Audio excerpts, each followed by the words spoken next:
മനോജ്ഞേ ദൈവമാതാവേ, പാപികൾക്കാശ്രയം നീയേ, ഞങ്ങൾക്ക് ഭയം നീയേ, ഞങ്ങൾക്ക് ഭയം നീയേ. മേരി മനോജ്ഞേ ദൈവമാതാവേ, പാപികൾക്കാശ്രയം നീയേ, ഞങ്ങൾക്ക് ഭയം നീയേ, ഞങ്ങൾക്ക് ഭയം നീയേ.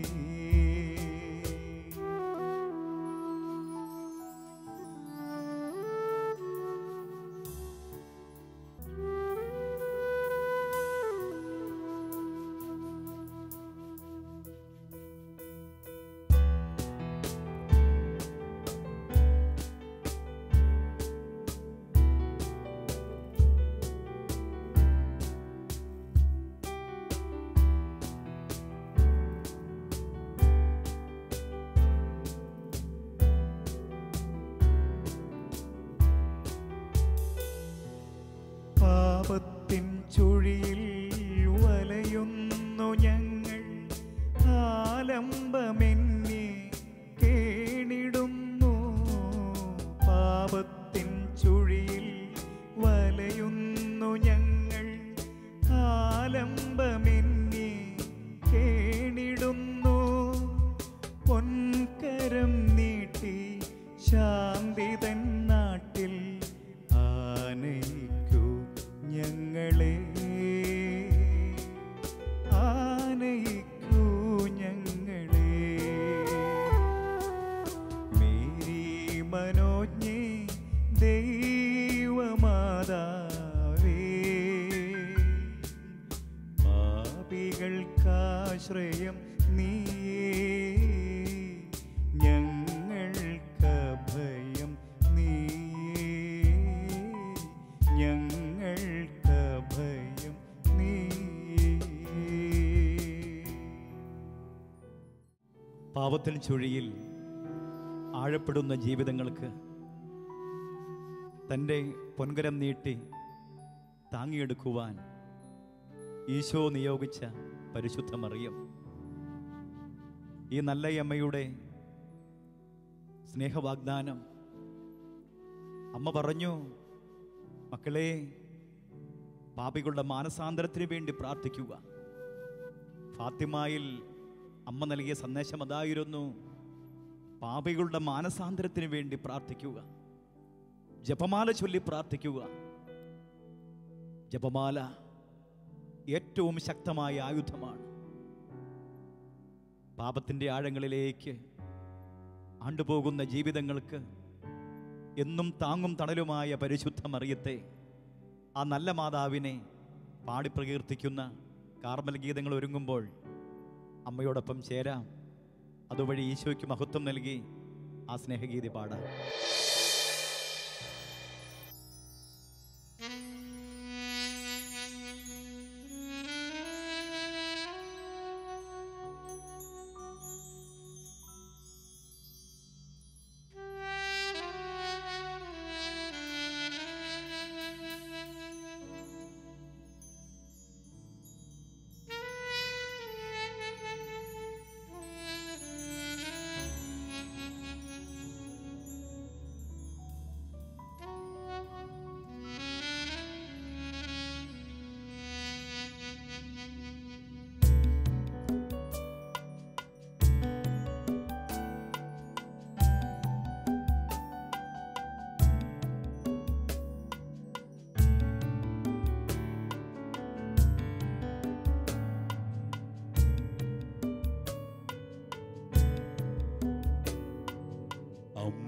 മാതാവേ വിശുദ്ധ കന്യേ, സ്വർഗീയ നിത്യ സഹായനാഥേ, നിൻ പുത്രനേശുവോടെന്നുമെന്നും ഞങ്ങൾക്കായി മാധ്യസ്ഥമേകിടേണം.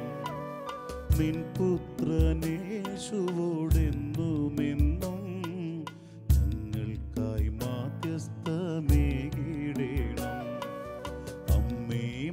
മാതാവേ വിശുദ്ധ കന്യേ സ്വർഗീയ നിത്യ സഹായനാഥേ നിൻ പുത്രനേശുവോടെന്നുമെന്നും ഞങ്ങൾക്കായി മാധ്യസ്ഥമേകിടേണം. നിൻ പുത്രനേശുവോടെന്നുമെന്നും ഞങ്ങൾക്കായി മാധ്യസ്ഥമേകിടേണം.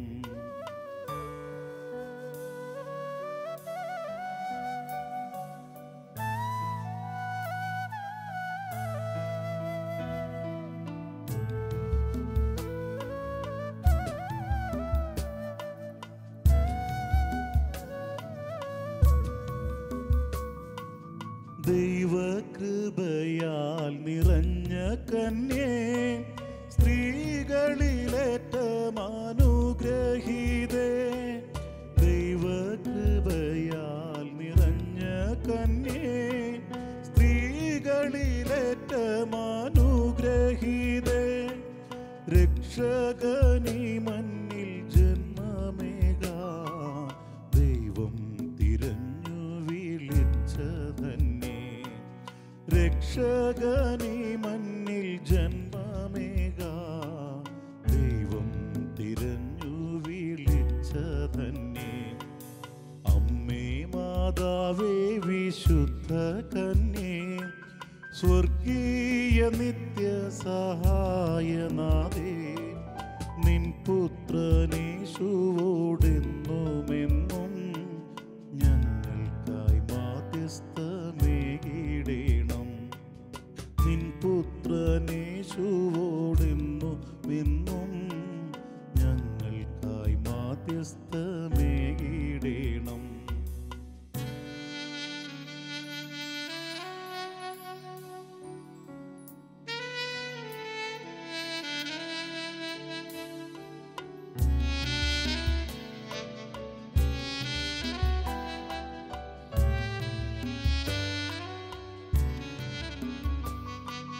ദൈവത്തിൻ പുത്രന്റെ അമ്മയായി ലോകത്തിനമ്മയായി തീർന്ന നാഥേ. ദൈവത്തിൻ പുത്രന്റെ അമ്മയായി ലോകത്തിനമ്മയായി തീർന്ന നാഥേ.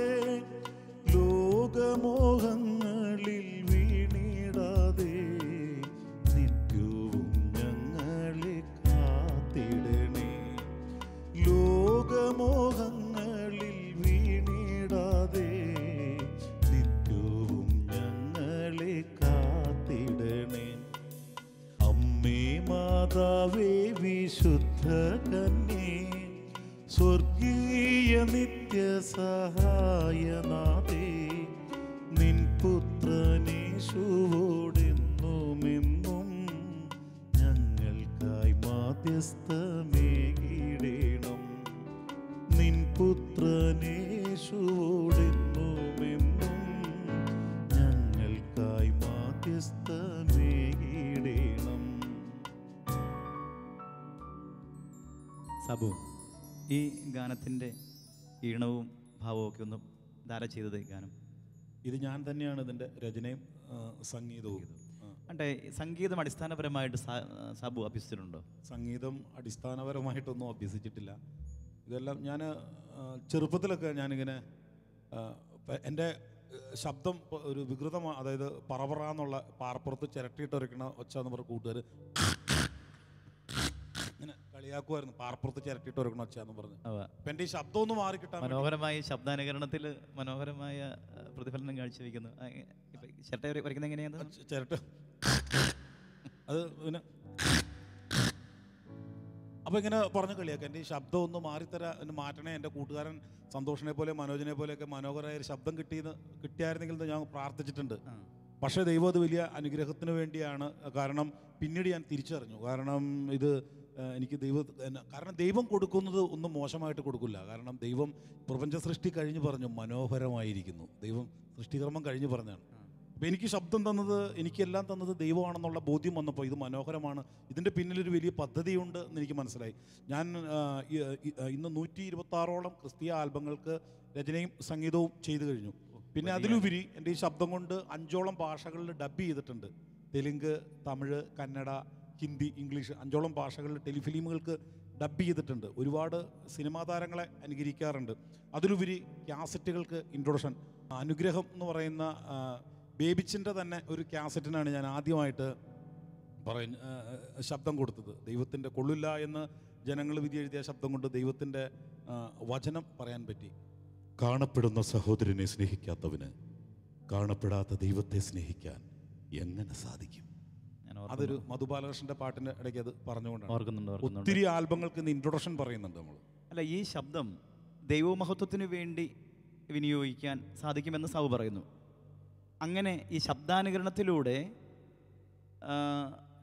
ഈ ബിബ്ലിക്കലായുള്ള അല്ലെങ്കിൽ ബൈബിൾ സന്ദേശങ്ങൾ അങ്ങനെ എത്തിക്കാൻ അങ്ങനെയുള്ള എന്തെങ്കിലും ഒരു അങ്ങനെ ഞാനത് മിമിക്രി ചെയ്യാറുണ്ട്. കാരണം ഉൽപ്പത്തി, സമാധിദൈവം, പിന്നെ പ്രപഞ്ചം, സൃഷ്ടി, അത് തന്നെയല്ല അതിലുപരി നോഹയുടെ 40 രാവും 40 പകലും മഴ പെയ്യുന്നു നോഹയുടെ. അല്ല സാബു, ഒരു നിമിഷം, പാട്ടിൻ്റെ മേഖലയാണെങ്കിൽ പോലും ഒരു കൗതുകം ഇത് കേൾക്കുമ്പോൾ പ്രേക്ഷകർക്കൊപ്പം ഞങ്ങൾക്കൊരു കൗതുകം. ഒരു പോർഷൻ ഒന്ന് ചെയ്യൂ, ഒന്ന് ഏതെങ്കിലും. ഞാൻ അവിടുന്ന് കരയെയും കടലിനെയും വേർതിരിക്കുന്ന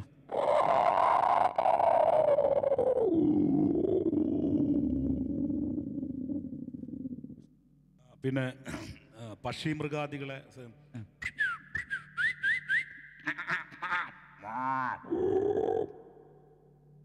നോഹയുടെ പേടകത്തിലെ അല്ല. അപ്പം അങ്ങനെ ഞാൻ ക്രിസ്തീയ കൺവെൻഷനുകൾക്ക് പ്രത്യേക ക്ഷണിക്കപ്പെടുന്ന വേദികളിൽ ആത്മീയ മിമിക്രി ചെയ്യാറുണ്ട്. അതിലുപരി ഇപ്പോൾ ഗായകരുടെ അതൊരു വലിയ കണ്ടെത്തലാണ് ഈ ആത്മീയ മിമിക്രി. അതെ, അനേക മിമിക്രി കേട്ടിട്ടുണ്ട്, പക്ഷേ ആത്മീയ മിമിക്രി എന്ന് പറയുമ്പോൾ അതൊരു വ്യത്യസ്തത തന്നെയാണ്. പിന്നെ അതിലുപരി ഇപ്പം ശബ്ദാനുണ്ട്. ഇപ്പം നമ്മുടെ ഇപ്പം അമ്മേ മരിയേ ജാസി ഗിഫ്റ്റ് മാതാവിൻ്റെ അമ്മേ മരിയേ ബാസിലയ ഹല്ലേലൂയ. പിന്നെ ആത്മാവിനാഴങ്ങൾ തേടുന്നവൻ മിശിഹ, ഇസ്രായേലിൻ നാഥനായി ചെങ്കടലിൽ നീയെന്നു ദേവിച്ചിൻ്റെ പാട്ടാണ്. അപ്പോൾ ഈ ഗായകരെ അനുകരിക്കാൻ നമുക്ക് ഈ ആത്മീയ മിമിക്രിയിൽ ക്രിസ്തീയ ഗാനങ്ങളും പാടാലോ. ഇതിൻ്റെ പിന്നിൽ മുഴുവൻ ഒരു കാര്യം എനിക്ക് വ്യക്തമുണ്ട്. പലപ്പോഴും സാബു ജപമാല ചൊല്ലി പ്രാർത്ഥിച്ചിട്ട് കയറുന്ന ഓരോ പ്രോഗ്രാമും അത്ഭുതത്തോടെ ഞാൻ നോക്കി നിന്നിട്ടുണ്ട്. ഈ ജപമാല ഇങ്ങനെ മുറുകെ പിടിക്കുകയും ഇങ്ങനെ പാടുക, ഇതിൻ്റെ പിന്നിൽ മാതാവിൻ്റെ ശക്തമായ ഇടപെടലുണ്ടെന്ന് അവന് വിശ്വാസമുണ്ട്. തീർച്ചയായിട്ടും ജീവിതത്തിൽ ഒരുപാട് അനുഭവങ്ങളുണ്ട്. കാരണം നമുക്ക് പറഞ്ഞാൽ ആൾക്കാർ വിശ്വസിക്കാൻ പറ്റാത്ത, ഞാൻ പണ്ട് പറഞ്ഞല്ലോ, ഞാൻ ആദ്യമായിട്ട് ധ്യാനം കൂടി പിന്നീട് പ്രാർത്ഥനയിലേക്ക് കൊന്ത ചൊല്ലുന്ന അനുഭവത്തിലേക്ക് കടന്നു വന്നപ്പോൾ ജീവിതത്തിൽ ഒരുപാട് തകർച്ചകൾ എല്ലാം, ഒരു പരാജയപ്പെടുന്ന ഒരു അനുഭവം, ആൾക്കാർ കുറ്റപ്പെടുത്തുന്നു, എങ്കിലും പ്രാർത്ഥന നിർത്തിയിരുന്നില്ല. ആ ഒരു സാഹചര്യത്തിൽ എനിക്ക് എൻ്റെ ഡ്രസ്സുകളൊക്കെ എല്ലാം പഴയതായിപ്പോൾ, എനിക്ക് കൂലിപ്പണിക്ക് പോലും ആരും വിളിക്കാത്തൊരു സാഹചര്യം. അപ്പോൾ ആകമൊത്തം ഒരു ജീൻസും ഒരു ഷർട്ടും എനിക്കുള്ളൂ. എൻ്റെ ഒരു വരുമാനം എന്ന് പറയുമ്പോൾ ഇവിടെ കോതമംഗലത്ത് അവിടെ ലാറ്റിൻ ചർച്ചിൽ അവിടെ മാതാവിൻ്റെ പ്രാർത്ഥന എല്ലാ ശനിയാഴ്ച നടക്കണം. ഞാനവിടെ പാടാൻ പോകും. എനിക്ക് അവിടെ നിന്നൊരു 100 രൂപ തരും അച്ഛൻ. അതാണ് എൻ്റെ ഒരു വീട്ടുകാർ കുറ്റപ്പെടുത്തിയില്ല, അത് കാരണം മാത്രം തളരാതെ പിടിച്ചത്, ബാക്കി എല്ലാവരും കളിയാക്കി. അപ്പോൾ ഒരിക്കലും ഇങ്ങനെ ശനിയാഴ്ച പാടാൻ വേണ്ടി വെള്ളിയാഴ്ച എൻ്റെ പാൻസ് ഇളക്കിയിട്ടു, അത് തേച്ചപ്പോൾ പാൻറ്റ് ഷർട്ട് വിലക്കിയിട്ട് തേച്ചപ്പോൾ തേപ്പുവെട്ടി കൊണ്ട് എൻ്റെ ഷർട്ടിൻ്റെ പുറകുവശം അങ്ങ് കീറിപ്പോയി. ആകെ മൊത്തം ഉണ്ടായിരുന്നൊരു ഷർട്ടാണ്. എനിക്കാകെ വിഷമായിപ്പോൾ. എൻ്റെ ദൈവമേ, എൻ്റെ മാതാവേ, അങ്ങക്ക് വേണ്ടി പാടാൻ വേണ്ടി എനിക്ക് നാളെ വരാൻ പറ്റില്ലല്ലോ, എൻ്റെ ഷർട്ട് കീറിപ്പോയി. പക്ഷേ എങ്കിലും ഞാൻ എൻ്റെ ഒരു കൂട്ടുകാരൻ പറഞ്ഞു, എടാ സാബു, നീ എൻ്റെ ഷർട്ട് എടുത്തുകൊണ്ട് പോക്കുമെന്ന്. ഒരു പെന്തക്കോസ്ത അനുഭവത്തിലുള്ള എൻ്റെ ഒരു പരിചയക്കാരൻ പറഞ്ഞു ഷർട്ട് എടുത്തുകൊണ്ട് പോകും. ഞാൻ അദ്ദേഹത്തിൻ്റെ വീട്ടിൽ ചെന്ന്, അവിടെ ആരും ഇല്ലായിരുന്നു. ഷർട്ട് എടുത്തുകൊണ്ട് പോക്കോളാം നേരത്തെ അറിവ് തന്ന കാരണം ഞാൻ ഷർട്ട് എടുത്തുകൊണ്ട് വന്ന് തേച്ച് ഒക്കെ റെഡിയാക്കി ഇട്ടു. ഞാൻ വൈകുന്നേരം ടൗണിൽ പോയിട്ട് വന്നപ്പോൾ ഷർട്ട് കാണാനില്ല. അപ്പോൾ എനിക്ക് വിഷമമായി, ഈ ഷർട്ട് ആരാണ്ട് കട്ടുകൊണ്ട് പോയില്ലോ എന്ന് പറഞ്ഞു. അപ്പോൾ എൻ്റെ അമ്മച്ചി പറഞ്ഞു, എടാ അത് അവൻ്റെ അമ്മ വന്ന് എടുത്തുകൊണ്ട് പോയി, അവന് നാളെ ഒരു പെണ്ണ് കാണൽ ചടങ്ങിന് പോകാനുള്ളതാണ്, അത് കാരണം അവൻ്റെ നല്ല ഷർട്ടല്ല നീ കൊണ്ടുവന്നത്. അപ്പോൾ എനിക്ക് ഷർട്ട്, എനിക്ക് ആകെ വിഷമായി. ഇപ്പം എന്താ ചെയ്യണേ ഇനി? നാളെ എന്തായാലും ഞാൻ പോകാൻ തന്നെ തീരുമാനിച്ചു. ഞാൻ പഴയ തുണിക്കെട്ടുകളൊക്കെ എടുത്തു. തുണിയിൽ ഇങ്ങനെ കെട്ടി വെച്ചിരുന്ന ചാച്ചൻ്റെ ഒരു പഴയ ഷർട്ട് എടുത്തിട്ട് ഇപ്പോൾ തേച്ചാൽ പോലും നിവരില്ല. അതേപോലെ ഈ തുണിക്ക് ഇടയ്ക്ക് ചുരുട്ടി കൂട്ടി വെച്ചേക്കണ കാരണം അതിട്ടു, ബട്ടൺസ് പോലും ഒത്തില്ല. അതിങ്ങനെ ഒരുവിധം തേച്ച് റെഡിയാക്കിയിട്ട് ഇട്ടപ്പോൾ ബട്ടൺസ് ഇട്ടപ്പോൾ എനിക്ക് ആകെ ഒരു വിഷമം തോന്നി. കാരണം അത്ര ടൈറ്റാണ്, ഇറുകിയിരിക്കുന്നു. എൻ്റെ മാതാവേ, ഈ ഷർട്ട് കാരണം പള്ളിയുടെ ഫ്രണ്ടിൽ നിന്ന് പാടണം, ആൾക്കാർ പിന്നിൽ നിൽക്കുന്ന ആൾക്കാരെല്ലാം കാണും, സിസ്റ്റർമാരും, പള്ളി നിറച്ച ആളായിട്ട്. അപ്പോൾ അവർ കണ്ടു കഴിയുമ്പോൾ ഓ പാട്ടുകാരനായിട്ട് വന്നിട്ട് ഇവനിക്ക് ഷർട്ട് പോലും അങ്ങനെ ആൾക്കാർ കളിയാക്കുമോ എന്നൊക്കെ എനിക്ക് ആകെ ഒരു വിഷമമായി കണ്ടു നിറഞ്ഞു. ഞാൻ പറഞ്ഞു മാതാവേ മാതാവിൻ്റെ പാട്ടുകാരനാണ് ഇവിടെ വന്ന് മോശപ്പെട്ട ഇങ്ങനെയുള്ള അവസ്ഥയിൽ വന്നത് പാടുന്നത്. എനിക്ക് പ്രശ്നമൊന്നുമില്ല, ഞാൻ പാടും. പക്ഷെ നാണക്കേട് മാതാവിനാട്ടോ. മാതാവിന് ദൈവപുത്രൻ്റെ അമ്മയാന്നൊക്കെ പറഞ്ഞിട്ട് മാതാവിൻ്റെ പാട്ടുകാരൻ വന്നിട്ട് ഇത് കിട്ടും മാട്ട ഷർട്ടൊക്കെ ഇട്ടുകൊണ്ടൊന്ന് പാടിക്കഴിഞ്ഞാൽ ആകെ നാണക്കേട് മാതാവിനല്ലേന്ന് ഞാനിങ്ങനെ മനസ്സിലോർത്തു. അപ്പോൾ ഞാൻ എന്നിട്ട് പോവാ ഷർട്ട് ഇട്ട്. മോറ്റോടെ ചെന്നപ്പോൾ കലാകേന്ദ്ര ഫൈൻ ആർട്സ് അക്കാദമി വരെ പോകണമെന്ന് എൻ്റെ മനസ്സിലൊരു മാതാവിൻ്റെ ഒരു ആരോ പറയും കണക്ക് ഒരു മാതാവാണെന്ന് ഞാൻ വിശ്വസിക്കുന്നു. ഞാൻ അവിടെ ചെന്നപ്പോൾ അവിടുത്തെ പ്രിൻസിപ്പൾ എന്നോട് പറയാം, സാബു നിനക്കൊക്കെ ഒരു മൊബൈൽ എടുത്താലല്ല, മൊബൈലൊന്നും ഞാനത് എടുത്തിട്ടില്ല, വർഷങ്ങൾക്ക് മുമ്പുള്ള സംഭവം. ഒരു മൊബൈൽ എടുത്താൽ തന്നെ ഒരാഴ്ച മുമ്പ് ഒരു പാർട്ടിക്ക് കഥാപ്രസംഗം എഴുതി കൊടുക്കാൻ വേണ്ടി അവരൊരു 1000 രൂപ അഡ്വാൻസ് തന്നിട്ട് പോയിട്ടുണ്ട്. സാബുവിന് തരാൻ വേണ്ടി എനിക്ക് 1000 രൂപ എടുത്ത് ഇതങ്ങ് പിടിക്കുക, എന്നിട്ടൊരു കഥാപ്രസംഗം അടുത്ത ആഴ്ച എഴുതിക്കൊണ്ട് വരാൻ പറഞ്ഞു. ഞാൻ അപ്പം തന്നെ എനിക്ക് എൻ്റെ കണ്ണ് നിറഞ്ഞു. എനിക്ക് പൈസയില്ല, ഷർട്ട് മേടിക്കാൻ കാശില്ലല്ലോ. പക്ഷേ ഇതൊരു 10-15 കൊല്ലം മുമ്പുള്ള കാര്യമാണ് ഇനി പറഞ്ഞേ. ഞാൻ 1000 രൂപ കൊണ്ട് അവിടെയുള്ള തുണിക്കടയിൽ ചെന്നിട്ടൊരു 2 നല്ല ഷർട്ട്, അന്ന് 1500 രൂപ കൊടുത്താൽ നല്ല സൂപ്പർ ഷർട്ട് കിട്ടും. 2 നല്ല ഷർട്ട് മേടിച്ചു. ഒരു ഷർട്ട് ഇട്ട് ഒരു ഷർട്ട് കയ്യിൽ പിടിച്ച് മാതാവിൻ്റെ പാട്ട് അവിടെ വന്ന് നിന്റെ തകർച്ചയിൽ ആശ്വാസമേക ആ പാട്ട് പാടിയപ്പോൾ മാതാവിൻ്റെ മുഖത്തേക്ക് നോക്കിയപ്പോൾ മാതാവ് എന്നെ നോക്കി ചിരിക്കടാ, സാബു നീ ഓർക്കണത് നീ എന്തടാ എടാ, നിന്നെ എനിക്കറിയാൻ പാടില്ലടാ. മാതാവിനോട് പറയുകണക്ക് എനിക്ക് തോന്നി. സത്യമായിട്ട് ഇത് മറ്റുള്ളവരോട് പറഞ്ഞാൽ വിശ്വസിക്കില്ല. ഞാൻ മാതാവിന് വിശ്വാസം ഇല്ലാതിരുന്നതാണ്. പക്ഷെ മാതാവിന് എന്നോട് ഒത്തിരിയേറെ ഇഷ്ടമുണ്ട്. അപ്പോഴേ മനസ്സിലാകണം വേവിച്ച. പ്രിയ സഹോദരങ്ങളെ, ഒരുപക്ഷെ നിങ്ങൾ ചിലരെങ്കിലും കരുതും ഇത്രയും ദാരിദ്ര്യമായ പച്ച പിടിച്ച കാര്യങ്ങൾ ഇങ്ങനെ പറയണോ ഒരു പൊതുവേദിയിൽ? ഇതാ മകൻ്റെ ഹൃദയഭാവമാണ്. എത്ര തളർന്ന് തകരുന്ന ജീവിതങ്ങൾക്കും കണ്ണീർ തുടയ്ക്കുന്ന, നിന്റെ തകർച്ചയിൽ ആശ്വാസമേകാൻ, നിന്റെ തളർച്ചയിൽ ഒന്നു ചേരാൻ, നിന്നെ താരാട്ട് പാടി ഉറക്കാൻ ഈ അമ്മയുണ്ട്. ആ അമ്മ നിന്നെ അണിയിക്കും പുതുവസ്ത്രങ്ങൾ. ആ അമ്മ നിന്നെ ചേർത്ത് പിടിക്കും. നിന്റെ മുടിയിഴയിൽ സ്നേഹത്തോടെ തലോടി. മറ്റാരും നിന്നെ വിലമതിച്ചില്ലെങ്കിലും ഈശോ നൽകിയ സ്നേഹ സമ്മാനം നിന്നെ വിലമതിക്കും. ആരൊക്കെ നിന്നെ മറന്നാലും ഈ അമ്മ നിന്നെ മറക്കില്ല. കാരണം ദൈവം നിന്നെ ഏൽപ്പിച്ചിരിക്കുന്നു ഈ അമ്മയുടെ മടിത്തട്ടിൽ. പ്രിയമുള്ളവരെ, ആ അമ്മയുടെ സ്നേഹസാന്ത്വനം നൂർന്ന് ഈ സാബുവിൻ്റെ സ്നേഹ കണ്ണീരിനോടൊപ്പം ആ അമ്മയ്ക്കും മണിമുത്തുകൾ തീർത്ത, ജപമാല മണിമുത്തുകൾ തീർത്ത ആ ജപമാല പ്രാർത്ഥനയോടൊപ്പം അടുത്ത ഗാനത്തിലേക്ക് പ്രവേശിക്കും.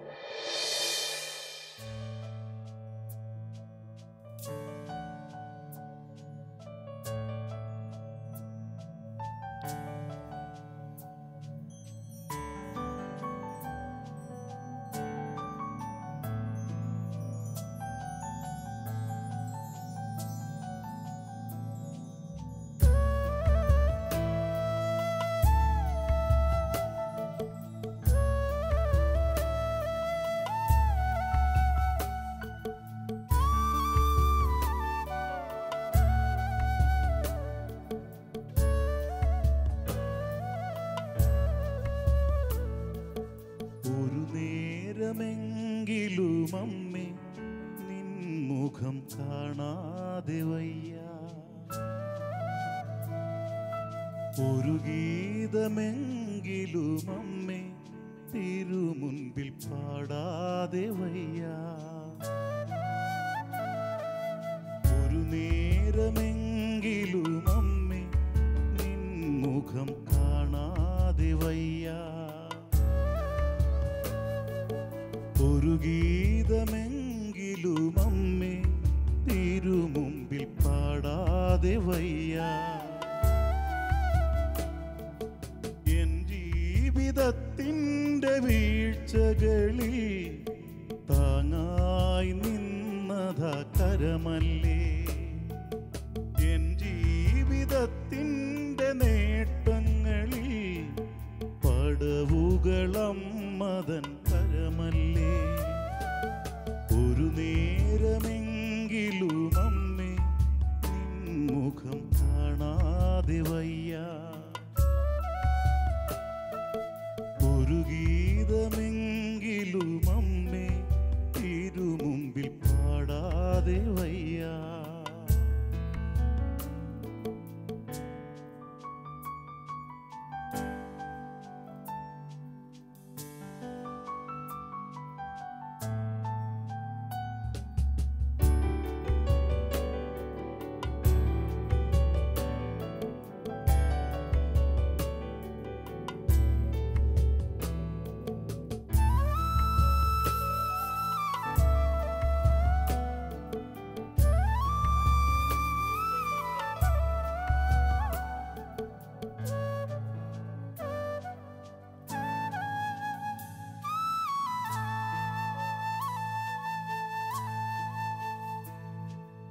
ജപമാല ചൊല്ലുന്ന ഭവനങ്ങളിൽ കൃപമാരി ചൊരിയുന്നൊരമ്മേ, തവ പാദമണയുന്ന ഹൃദയങ്ങളിൽ വരധാര തീർക്കുന്നൊരമ്മേ, നിന്നോമന പുത്രനീശോയെ പോലെ, നിന്നോമന പുത്രനീശോയെ പോലെ എന്നെ വളർത്തുന്നയമ്മേ, പരിശുദ്ധയമ്മേ നിൻ കാരുണ്യമോർത്ത് ആനന്ദ കണ്ണീരുമാ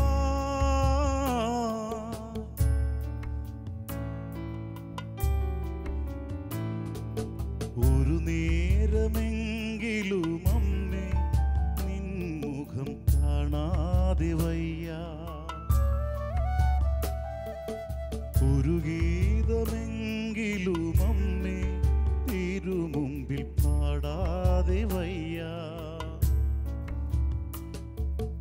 ഒരു നേരമെങ്കിലും അമ്മേ നിൻ മുഖം കാണാതെ വയ്യ,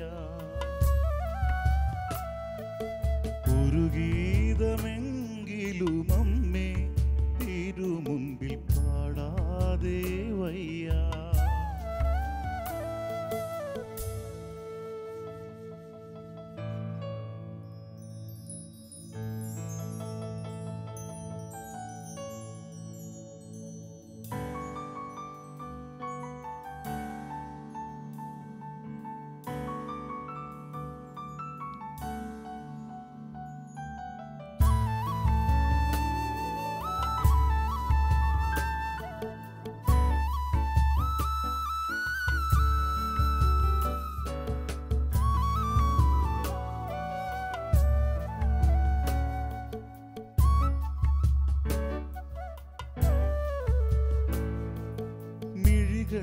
നിറഞ്ഞമ്മേ എന്നു മാത്രം ഒരു വാക്കുമതിയമ്മ ചാരേ, തിരുമുൻപിൽ പ്രാർത്ഥിച്ചു കൊമ്പിടുമ്പോൾ വരദാനമേകുന്നൊരമ്മേ, സ്വർഗീയ താതന്റെ പുത്രിയമാതേ, സ്വർഗീയ താതന്റെ പ്രിയമാതേ, അലിവുള്ള അമലോത്ഭവേ, മക്കളെ ഹൃദയത്തിൽ ഒരുപാടു സ്നേഹിക്കും നിൻ സ്നേഹം എത്രയാഘാതം, ഒരു നേരമെങ്കിലും അമ്മേ നിൻ മുഖം കാണാതെ വയ്യ, ഒരു ഗീതമെങ്കിലും അമ്മേ തിരുമുൻപിൽ പാടാതെ വയ്യ, ഒരു നേരമെങ്കിലും അമ്മേ നിൻ മുഖം കാണാതെ വയ്യ, ഒരു ഗീതമെങ്കിലും അമ്മേ തിരുമുൻപിൽ പാടാതെ വയ്യ.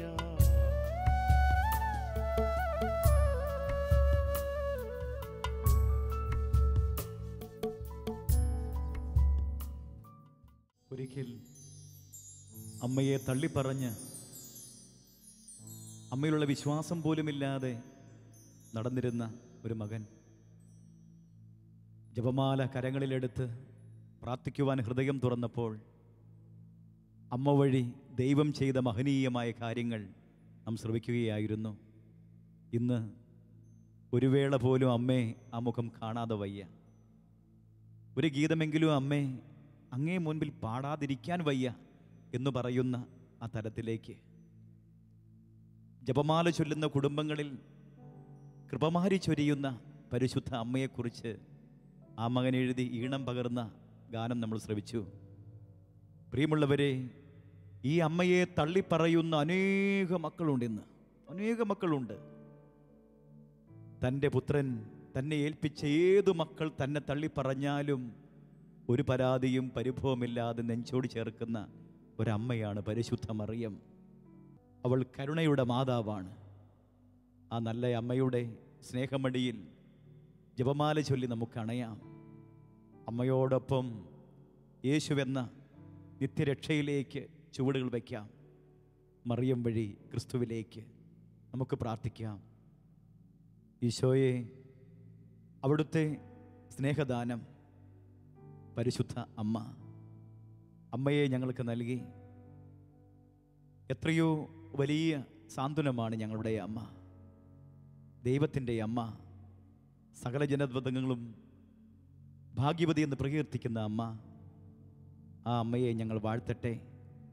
പരിശുദ്ധ മാതാവേ, അമ്മയെ വാഴ്ത്തി വണങ്ങി അമ്മയുടെ സ്നേഹപ്രകീർത്തനങ്ങൾ പാടി മക്കൾ ഒന്നു ചേരട്ടെ. അതുവഴി പരിശുദ്ധ പരമതൃത്വത്തിന് മഹത്വം നൽകട്ടെ. ആമേൻ.